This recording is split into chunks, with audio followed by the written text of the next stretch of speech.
I have some exciting news! I'm getting married! And guess what? Do you want to know who it is? Should I tell you? Oh, wow, that's great. I'm really happy for you. Congratulations on your engagement. Thanks. So my fiancé is actually the son of a company president. Can you believe it? It feels like my life is going perfectly. Honestly, just being born with a decent face already makes me a winner, don't you think? I graduated from university with my sister and got a good job. And now I am marrying a rich and successful guy. Yeah, that sounds really nice. I'm glad to hear that everything's going well for you. Right? My life is seriously on a roll. I just recently quit my job in anticipation of my marriage. When I showed everyone pictures of my fiancé, the president's son, they were all super jealous. It's hilarious, really. Some of my friends from my 30s were so envious. It was funny. I mean, obviously, our backgrounds are just so different. You are really putting yourself out there, aren't you? It's one thing to say this to me, but maybe you should tone it down a bit when you're outside. What? Of course not. You think I'm going to pretend to be humble? I'm actually quite good at navigating life, you know. I can see that, but just be careful. If you keep making enemies, it could come back to haunt you later. Oh, please. It's not like you, who seems to struggle in life.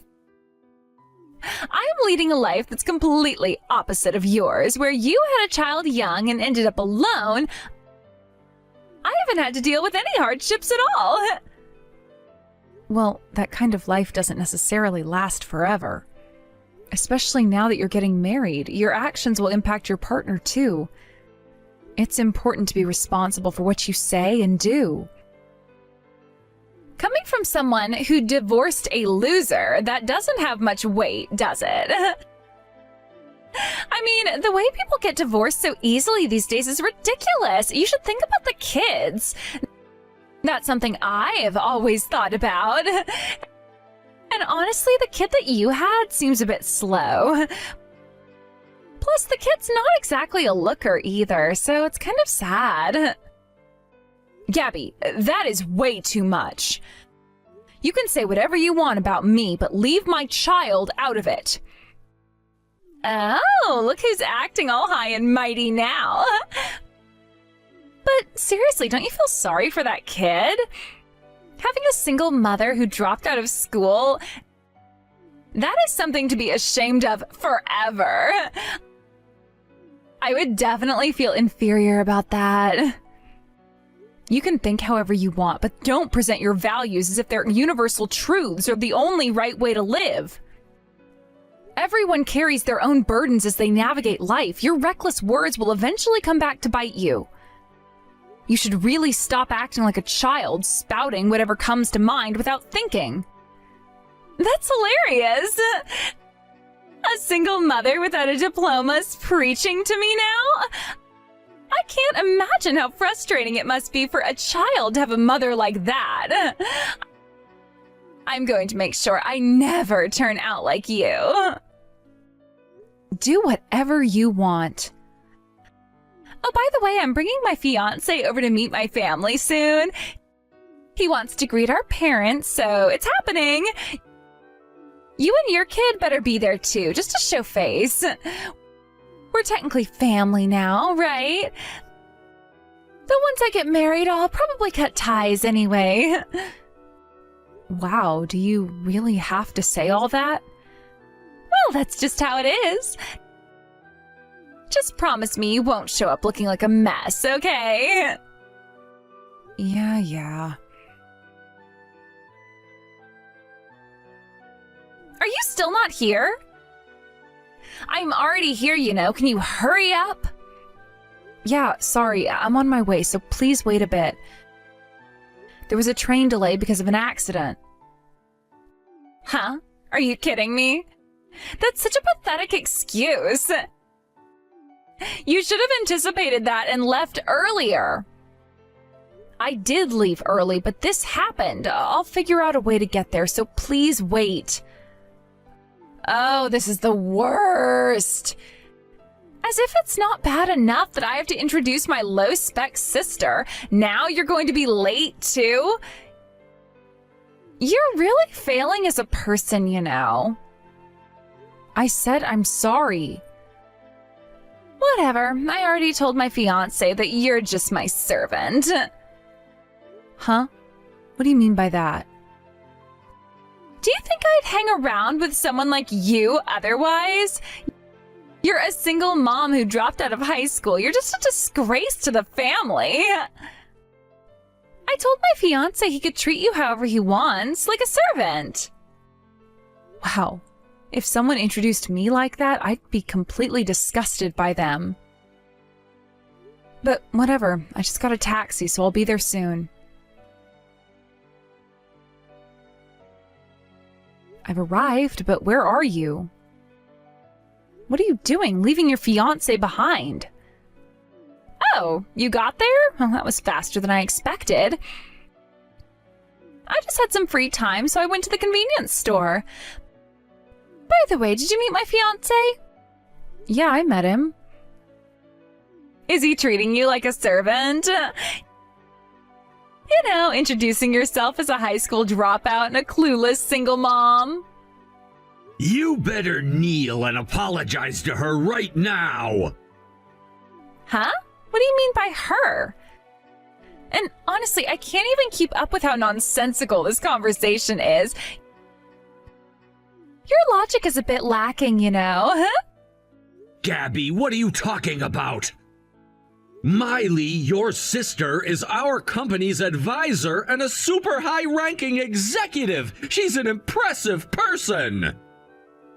Wait, are you talking about Bradley? Why is he contacting me through Miley's phone?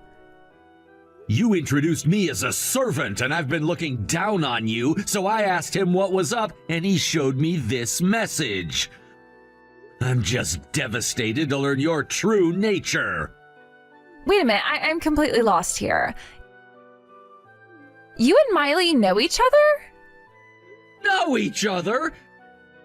It's more than that. She's someone who's really helped me. I never expected to run into her like this. She's not someone you can look down on just because she's a high school dropout and a single mom.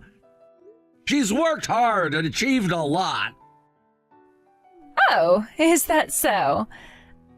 I didn't know she was actually doing well in her job. And please stop treating me like the villain here. It's a fact that I became a single mother and dropped out of school. You don't understand at all the challenges of making a living as a single mother, which is why you can say such things. Anyway, apologize to Miley. We'll talk about everything else afterward. No way! Why should I apologize? Being a high school dropout and a single mom is entirely my responsibility and my own fault. It's her fault for choosing a life that makes you look down on yourself. Well, now I understand. Gabby, I've lost respect for you. The engagement is off. What? That's a bit over the top, don't you think? Wait, why? I didn't think you could be this cruel and mean. You're really a piece of work. Oh, and it's Miley, by the way. I got my phone back. He says he's leaving now. Wait, don't just take the conversation into your own hands. Are you kidding me? Don't let him go. Well, it's not happening. He seems utterly defeated now and has realized that you are someone he cannot communicate with. I don't think he has any intention of trying again.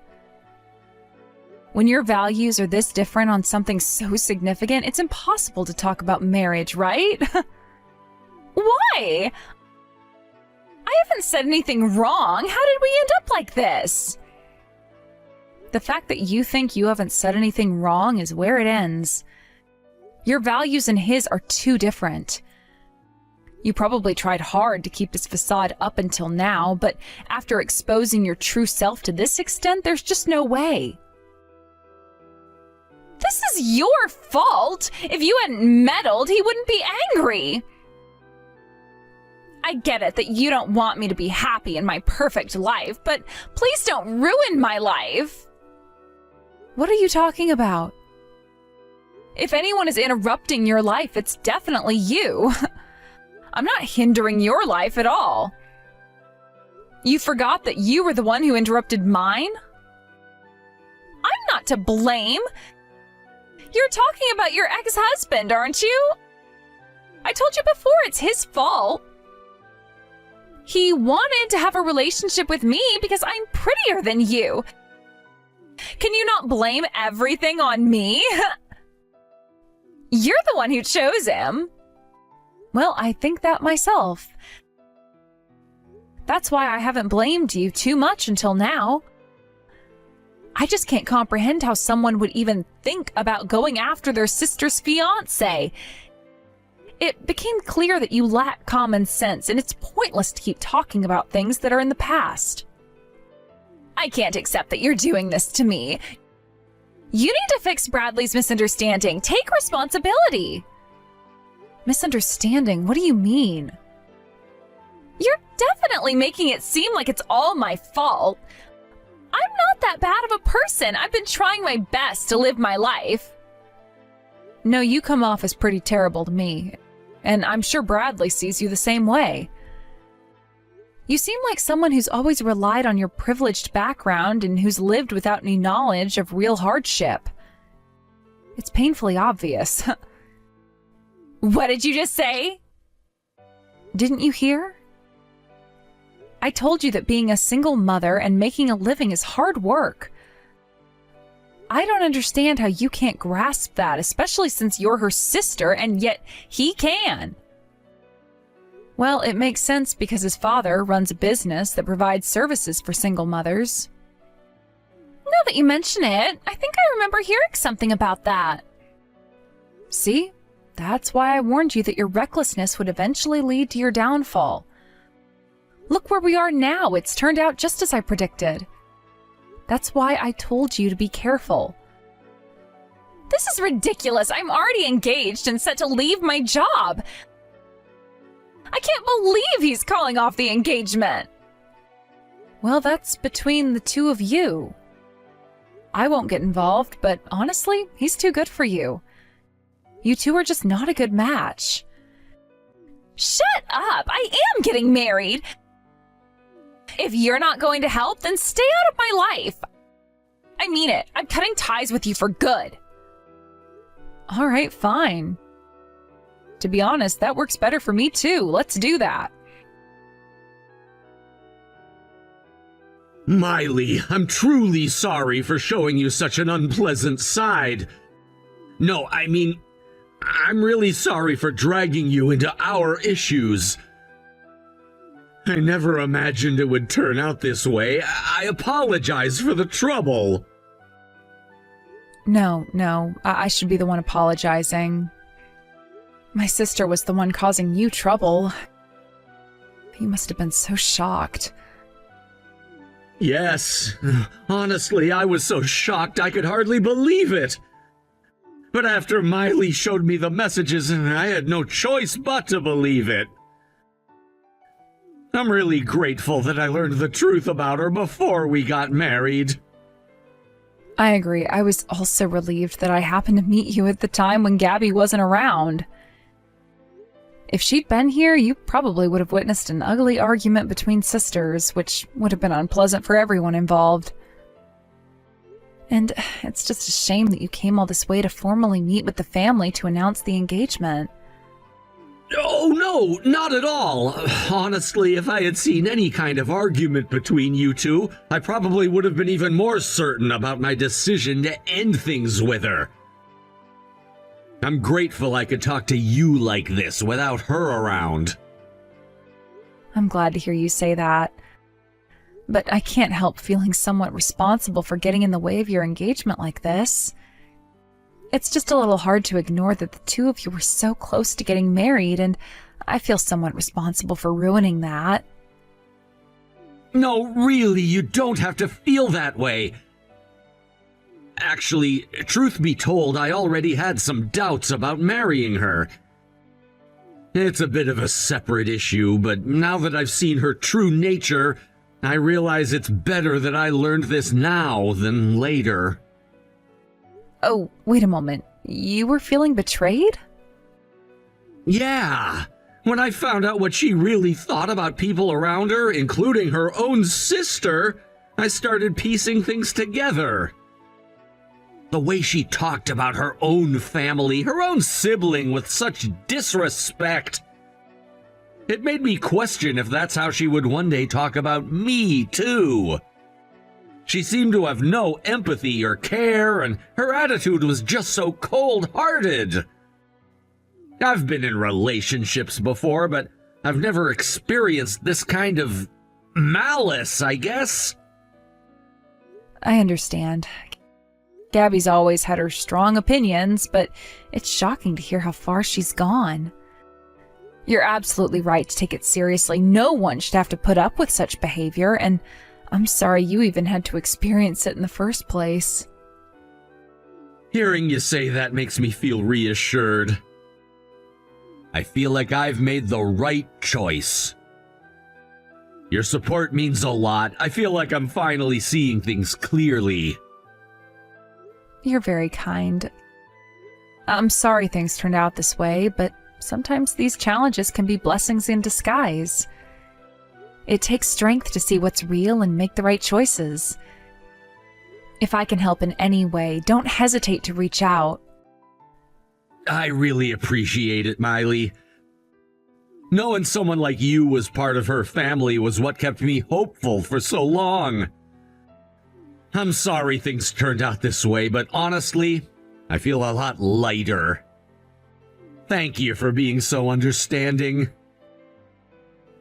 You're welcome. I hope everything works out for the best for you, Bradley. Why am I being thrown out of the house? I just came home to find my stuff tossed out, and then I was told to get out. And apparently they even got your approval for this? What the hell does that mean? It's exactly what it sounds like. They have my full agreement because, well, this house, the one you're staying in, it's actually under my name. What? Are you serious? I thought Mom and Dad bought it with their pension money. Nope, they didn't. I bought this house back when my child was still little, and they were there to help me get through a lot. So I decided to return the favor by buying the place. You were the one who just decided to make it your home. So that's why they're kicking me out? But why now? You know, I'm already dealing with the heartbreak of my engagement falling apart. Couldn't you cut me some slack? Oh, I know about the engagement. I told them everything, actually. I explained how you've been spoiled and coddled far too much, and that it's become an issue that just keeps repeating itself. What do you mean by repeating itself? What are you talking about? Oh, you know very well what I mean. You were engaged to Bradley, yet here you are, sneaking around with another guy. You think no one noticed? Wait, what are you talking about? What proof do you even have? Don't try to play dumb. I saw all the evidence. Bradley showed me himself. I feel so sorry for him, Gabby. Here he was, thinking he had a future with you. You couldn't have been more careless. Why? Why would Bradley even know about any of this? Honestly, you can't fool someone with a sharp mind. There are people who can see through this kind of thing. And I'd say after dealing with your behavior over the years, my instincts have become pretty sharp too. So tell me, on the day you went to the convenience store, weren't you just trying to sneak in some time to chat with that other guy? Well, but so what? That's none of your business, Miley. Whatever's going on with Bradley and me doesn't concern you. Oh, trust me, I know it doesn't directly concern me. Then why bring it up? Because I'm done with this nonsense. I've explained everything to Mom and Dad so they'd understand why it's time to take back control of my house. No more freeloaders here. You can't be serious. You went and told them all of this? Of course I did. See, you may not care since you're the one doing the damage, but the people on the other end of your recklessness, the ones who get hurt, we have every right to speak up. I know that because of you. I ended up divorcing my own husband. And then, even after that, you go and pull the same thing with another guy, causing more hurt. So, yes, I had no choice but to set things straight with our parents. Are you kidding me? I told you this has nothing to do with you. Why would you meddle like that? Do you have any idea how hard things are for me right now? I'm still trying to find a job. Oh, aren't you supposed to be this elite who graduated college? Finding work should not be an issue for you, right? Isn't that what you always claim? Sure, I might find something eventually, but honestly, I doubt you will. With that inflated sense of worth, you're bound to be picky about jobs. But here's the catch. You've quit every job you've had almost as soon as you've started. So how are you supposed to convince anyone to take you on? Employers aren't lining up to hire people like that. Stop it! I don't need you to rub it in. I already know that much.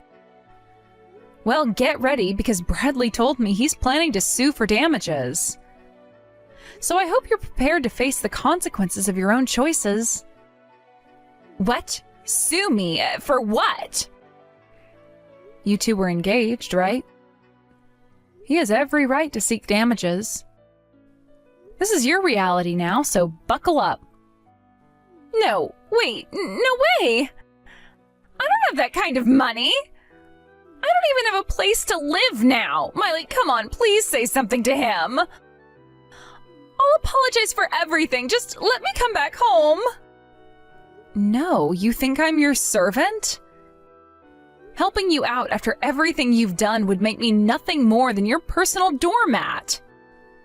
I gave you plenty of chances to get your act together, Gabby. But it's clear that none of it ever meant anything to you. Please, Miley, I'm begging you, help me out here. Oh, wasn't it you who once told me we live opposite lives, that you were the successful one? Looks like it's true in a way. Now you're getting a real taste of rock bottom. Enjoy! Gabby's constant messages had become quite overwhelming, to the point where I decided to simply block her number. It wasn't an easy choice, but it felt necessary for my peace of mind. I needed some space from the incessant notifications that disrupted my day-to-day life. Gabby became the type of person who often couldn't take a hint, had a knack for overwhelming anyone with her communication, especially when things didn't go her way. The relentless barrage of texts, calls, and messages had finally pushed me over the edge. In her attempt to reach out, I learned that she had been trying to get in touch with Bradley, my friend, with the hope of apologizing to him for her behavior. It's not unusual for someone like Gabby to seek out others to mediate her conflicts, thinking that if she can just get the right person to understand her side, everything would miraculously resolve itself. However, this time, things had escalated beyond mere apologies and conversations. Bradley's known for being a kind-hearted individual, always willing to lend an ear or offer support when needed. His warm demeanor makes him approachable, and many people, including Gabby, often feel comfortable confiding in him. Despite his gentle nature, there exists a more pragmatic and cold side to him when it comes to serious issues. And this situation with Gabby was no exception. After enduring her disruptive behavior for far too long, he had reached his breaking point too. I found out that he had made the difficult decision to consider taking legal action against Gabby. This was significant because Bradley typically avoided confrontation and rarely resorted to such extreme measures. The fact that he felt pushed to this extent showed how serious the situation had become. I knew that he had always been patient with Gabby, having tried numerous times to advise her on her behavior and how it impacted those around her. But it seems that despite his best efforts, Gabby was incapable of understanding the consequences of her actions. In the past, he had spoken to her, expressing his concerns and encouraging her to change her ways, but it felt like talking to a brick wall. Each conversation would end with promises from Gabby that she would do better, that she would make changes, but ultimately, those were just empty words. Time and again, he tried to guide her, offering constructive feedback, but Gabby would often brush it off or become defensive, insisting that she was fine just the way she was. As I reflected on the situation, it struck me that with people like Gabby, sometimes they need to hit rock bottom before they can truly comprehend the impact of their behavior. I thought about how difficult it must be for someone who has been coddled or shielded from the harsh realities of life to understand what it means to face consequences. Gabby, in her own little world, often seemed detached from the struggles and emotions of those around her. This lack of awareness isn't unique to her. It's something I've noticed in people who have never had to deal with the repercussions of their actions. They often live in a bubble, believing that they can act however they wish without facing the fallout. This is especially true for Gabby, who has often been treated with kid gloves by those around her, including her family and friends. The constant support and validation she received allowed her to continue her behavior without realizing how it affected others. Bradley's been a voice of reason for her, but now it seemed like even he had reached his limits. The kind-heartedness he usually exhibited had turned into a steely resolve. His decisions to consider legal action was not taken lightly. It was a last resort, an indication that he could no longer tolerate the chaos she brought into his life. I wondered what it would take for Gabby to finally understand the seriousness of her actions and the pain they caused others. It was painful to watch, knowing that despite Bradley's best intentions, Gabby might not learn her lessons until it was too late. I felt a mix of sympathy for both of them. For Bradley, I understood the frustration of trying to help someone who doesn't see the need for help. For Gabby, I felt pity because she was on a path that could lead to significant isolation if she didn't change her ways. I knew deep down that if she continued down this road, she would find herself alone, without the support of those who once cared for her. As I pondered the situation further, I considered the dynamics of their relationship. It was complex, to say the least. Bradley had always been the patient one, willing to listen to Gabby's woes and provide comfort when she was upset. However, Gabby had become increasingly demanding over time, relying on him as her emotional crutch, without reciprocating the same level of care. It's a dynamic that often occurs in relationships where one party feels entitled to the support of another without realizing the toll it takes. In my conversations with Bradley, he had expressed his exasperation with Gabby's inability to appreciate his kindness. He felt like he was giving and giving, but in return he received nothing but more demands for attention and understanding.